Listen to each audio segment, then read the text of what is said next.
Welcome. Thank you.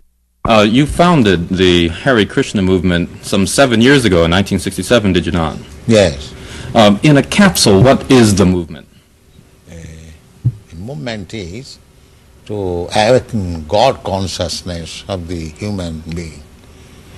The human being is distinguished from the animals, that the animals cannot understand what is God. Mm-hmm. And if the human being also does not understand what is God, then he is enemy. I see. And so your movement is to bring about an understanding of God among human beings. Yes. And Hare Krishna means what? Hare Krishna means addressing the energy of God. Hare means the energy of God, and Krishna means God. Mm-hmm. Okay, you were here yesterday and to attend your annual festival that was held here in Golden Gate Park, and we were there too. And in fact, here it is.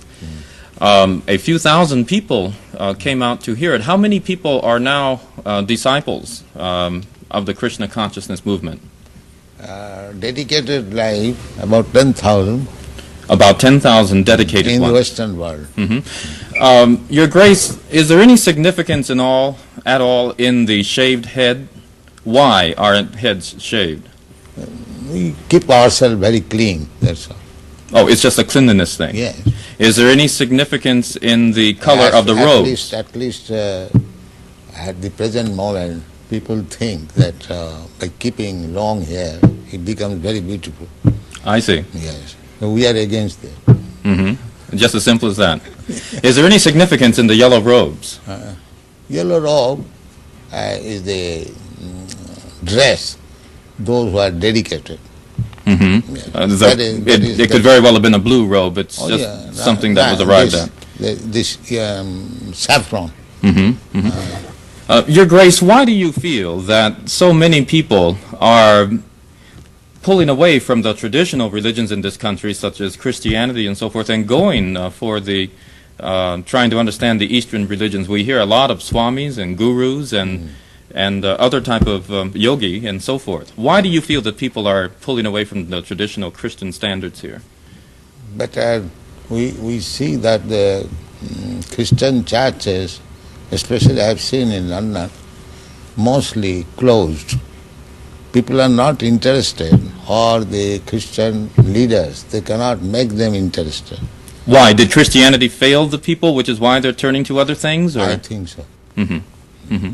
You say that Hare Krishna consciousness pretty much takes the absolute truths from the Bible, the Quran, the Torah, and the Vedic. Yeah, everywhere.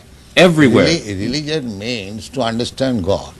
I understand, but do you feel that in getting truths from various places like the Bible and the Quran and so forth, don't you run into conflicts at all or contradictions in those particular philosophies? No, I don't find any conflict, because the ultimate goal is God. So you have to understand God and try to love Him. So you can go through any religious process. If the goal is attained, that you understand what is goal, and you try to love Him, then your life is perfect. Why do we see so many of your followers chanting almost all the time? Chanting means to keep association with God always. So you have to audibly chant Hare Krishna? Yes. This is transcendental vibration.